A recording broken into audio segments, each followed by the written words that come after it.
શું કે બચ્ચા પાર્ટી મજામાં? હું પ્રિન્સ કાચરિયા ધોરણ 9 અથર્વ બેચની અંદર તમારું હાર્દિક સ્વાગત કરું છું.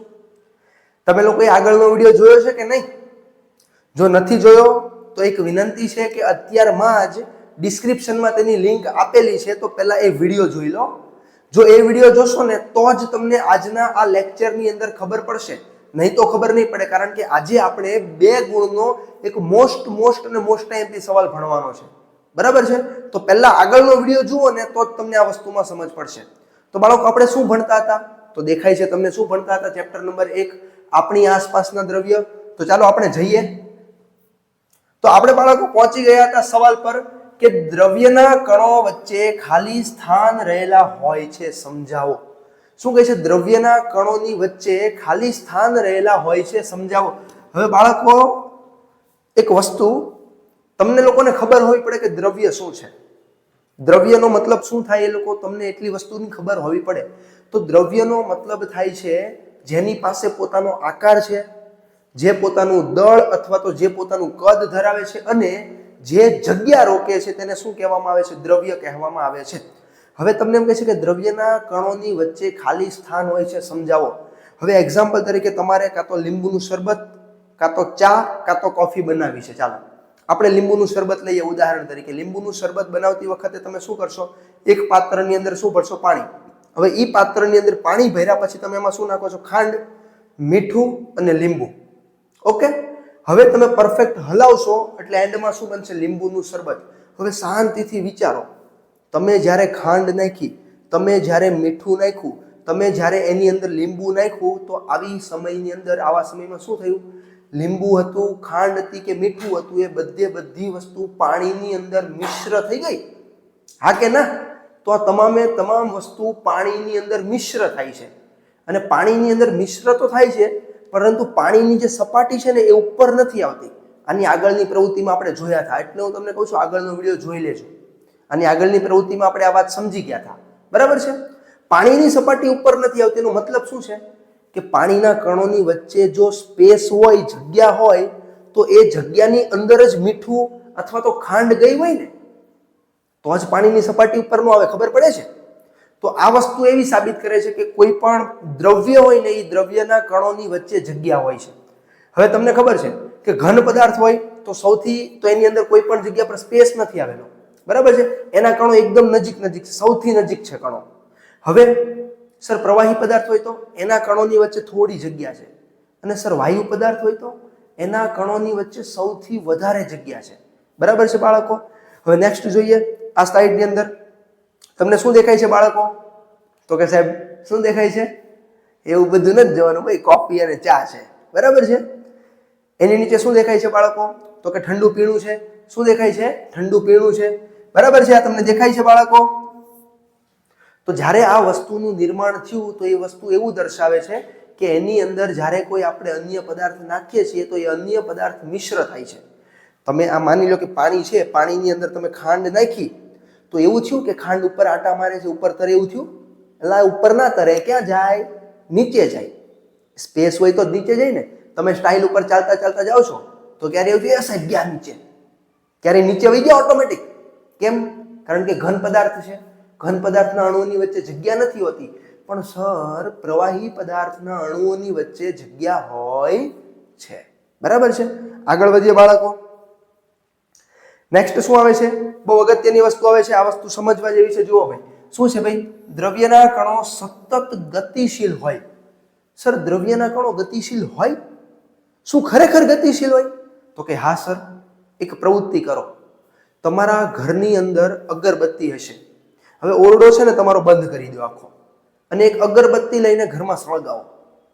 હવે 5 જ મિનિટમાં અગરબત્તીમાંથી નીકળતો ધુમાડો તમારા આખા ઓરડાની અંદર પ્રસરી જશે. તો આનો મતલબ શું છે? આનો મતલબ શું છે? એ જે ધુમાડો છે એ શું છે? દ્રવ્ય છે. એ ધુમાડો 5 જ મિનિટમાં આખા ઓરડામાં પ્રસરી ગયો. એનો મતલબ શું થયો? કે ધુમાડાના કણો ગતિશીલ હશે. જો એ ધુમાડાના કણો ગતિશીલ ન હોત તો જ્યાંથી ધુમાડો ઉત્પન્ન થયો ત્યાં ને ત્યાં જ રહેત ને. પણ એ ત્યાં રહેતો નથી. એનો મતલબ એમ થાય કે દ્રવ્યના કણો ખરેખર કેવા હોય છે બાળકો? ગતિશીલ હોય છે. કેવા હોય છે બાળકો? ગતિશીલ હોય છે. દેખાય છે તમને અગરબત્તી વાળું ઉદાહરણ બાળકો? સમજ પડે છે? શું સમજાવવા માંગુ છું કે દ્રવ્યના કણ સતત ગતિ કરતા હોય છે. શું કરતા હોય છે? દ્રવ્યના કણો સતત ગતિ કરતા હોય છે. એની પછી બાળકો નેક્સ્ટ વસ્તુ પર આપણે આગળ વધીએ. શું આવે છે? એક નાની અમથી પ્રવૃત્તિ આવે છે, સમજવા જેવી છે. શોર્ટમાં આપણે સમજવાનો પ્રયત્ન કરીએ કારણ કે આ કન્સેપ્ટ છે બહુ અગત્યનો. શું કહે છે? જો ભાઈ, જુદી જુદી ઘનતા ધરાવતા પ્રવાહીના પ્રસરણ માટે લાગતો સમય સમાન હોતો નથી.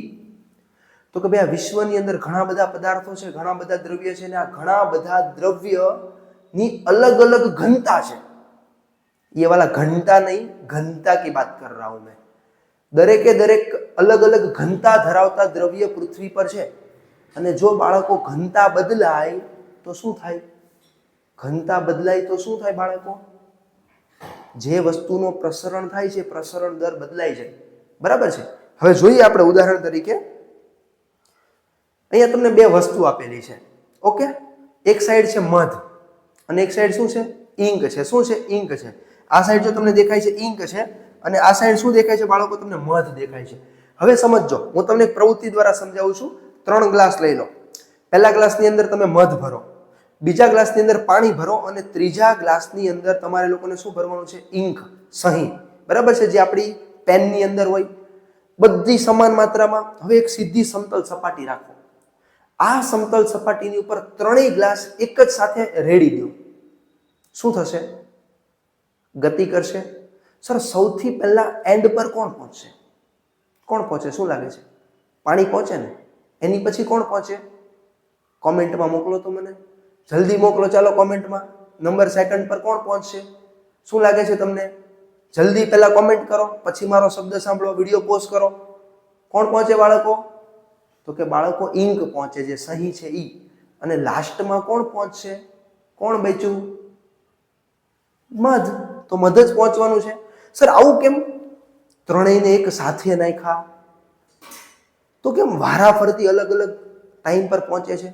તો કે બાળકો એની ઘનતા, જેની ઘનતા સૌથી વધારે હોય ને એ પદાર્થને ગતિ કરતા થોડોક સમય લાગે છે. બરાબર છે? તો આ વસ્તુ પરથી તમને શું ખબર પડે છે? ઘનતા, જો પદાર્થોની ઘનતા અલગ અલગ હશે તો એ અલગ અલગ ઘનતા ધરાવતા પદાર્થો ને પ્રસરણ થવા માટે હજી થોડોક સમય લાગશે, અલગ અલગ સમય લાગશે. બરાબર છે? નેક્સ્ટ આપણે આગળ વધીએ.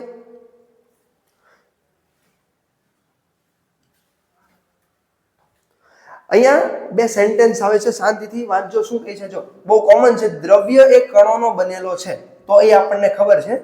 દરેક દ્રવ્યના કણો, શું કહે છે બાળકો? દરેક દ્રવ્યના કણો કદ, આકાર અને સ્વભાવમાં અન્ય દ્રવ્યના કણોથી જુદા પડે છે. જેટલા પણ દ્રવ્યના કણો છે ને, એનો આકાર અલગ હશે, એનો કદ અલગ હશે અને એનો સ્વભાવ પણ અલગ હશે.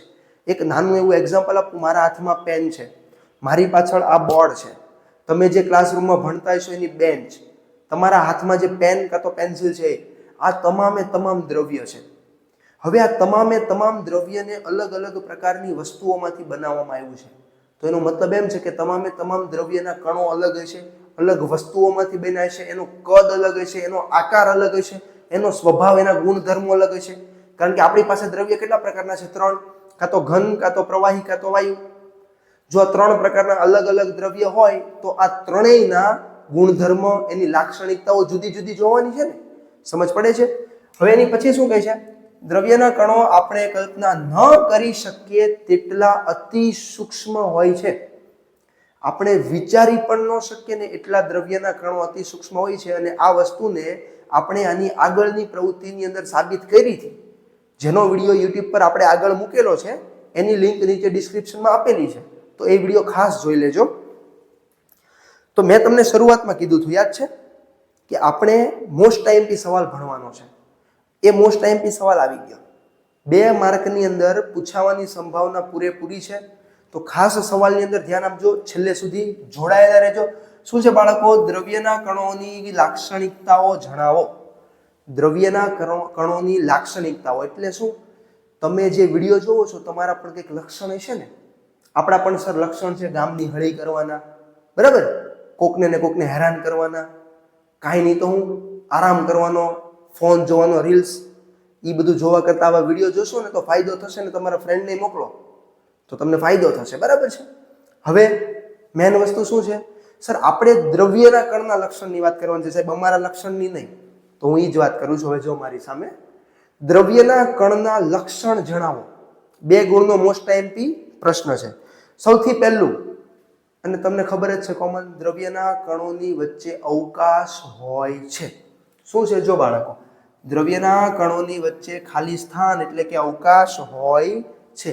શું હોય છે દ્રવ્યના કણોની વચ્ચે અવકાશ હોય છે? હવે તમને ખબર છે, જો ઘન પદાર્થ હોય તો દ્રવ્યની વચ્ચે અવકાશ નહીં હોય, નહિવત હોય.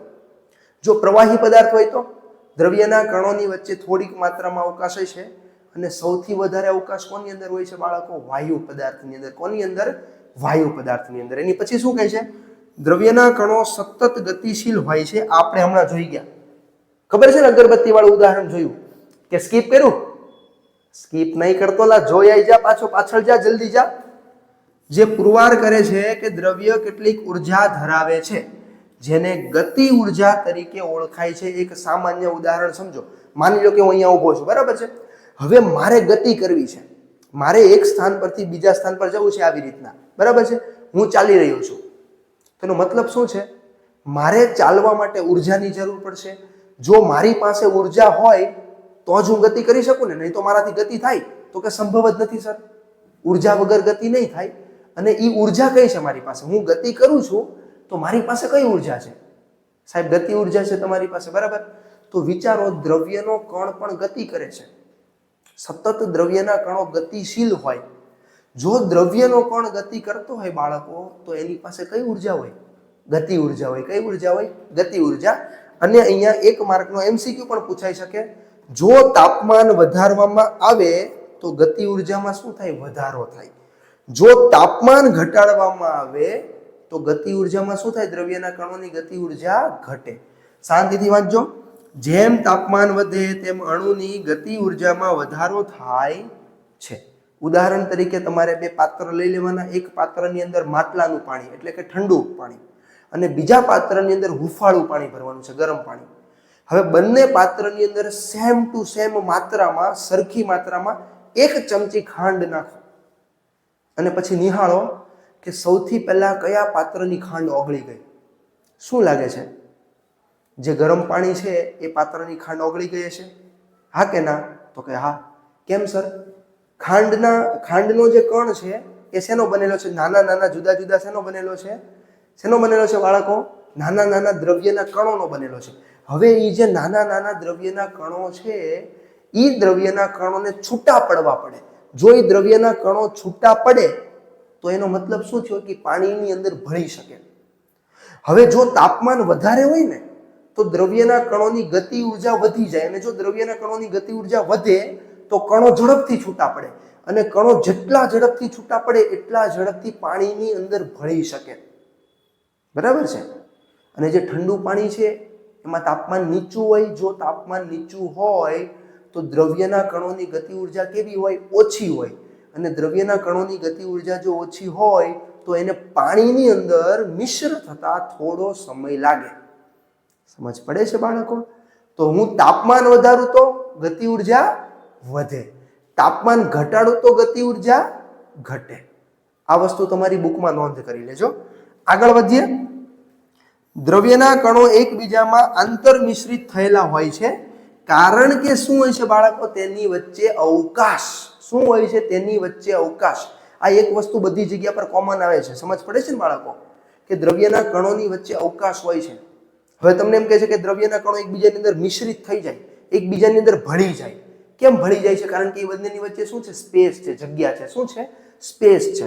હવે આગળ વધીએ. દ્રવ્યના કણો એકબીજાને આકર્ષે છે. દ્રવ્યના કણો એકબીજાને આકર્ષે છે. આ સવાલને આપણે ચિત્ર સાથે, એનિમેશન સાથે આની પછીની સ્લાઇડમાં જોવાનો છે. પણ એની માટે તમારે આની પછીનો નેક્સ્ટ જે વિડીયો આવશે એ જોવો પડશે. જો એ વિડીયો જોશો ને તો તમને ચિત્ર સાથે તમને આની સંપૂર્ણ માહિતી મળશે.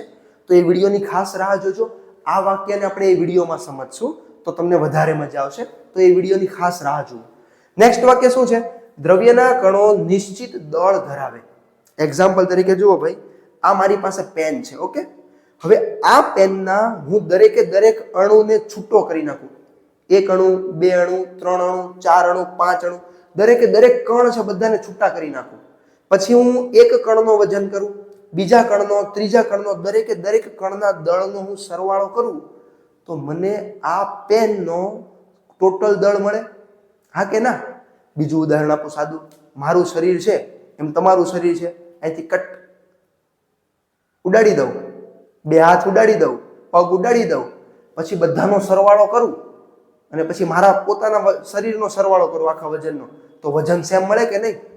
સાહેબ 200-300 ગ્રામ ઓછું મળે. આત્મા વહી ગઈ હોય ને, ક્યાં આ બધું ઉડાડી દો તો આત્મા વહી જાય ને, તો 200-300 ગ્રામ કાઢી નાખો એનું, બાકી તો બધું હરખું મળે કે નહીં? તો કહેવાનો મતલબ શું છે કે જેટલા પણ કણ હોય ને એ દરેકે દરેક કણની પાસે પોતાનું દળ હોય. શું હોય? દરેકે દરેક કણની પાસે પોતાનું દળ હોય. તો બાળકો, મેં તમને કીધું એમ આ વસ્તુને સમજવા માટે આની આગળનો એક વિડીયો આવવાનો છે, તો ખાસ એ વિડીયોની રાહ જોજો અને એ વસ્તુને આપણે એની અંદર એનિમેશન સાથે સમજશું. અત્યારમાં આપણે વિદાય લઈએ છીએ. એની પહેલા તમારે લોકોને વોટ્સઅપ ગ્રુપની અંદર, ટેલિગ્રામ ગ્રુપની અંદર જો જોડાવાનું બાકી છે તો ખાસ એની અંદર જોડાઈ જજો. આ ઉપરાંત આ PDF તમને નીચે મૂકી દેવામાં આવેલી છે. તમને કોઈ પણ પ્રકારનું કન્ફ્યુઝન થાય તો કોમેન્ટ સેક્શન છે જ, એની અંદર પણ પૂછી શકો છો. PDF મેળવી લેજો, ખાસ નીચે આપેલી છે. જો એમાં કોઈ કન્ફ્યુઝન હોય તો કોમેન્ટ કરી શકો છો. વોટ્સઅપ ગ્રુપ છે એની અંદર તમે જોડાઈ શકો છો, એની અંદર અમને પ્રશ્ન પૂછી શકો છો. અમે તમારી સાથે હંમેશા જોડાયેલા છીએ. Thank you very much. Next વિડીયોની અંદર મળીશું.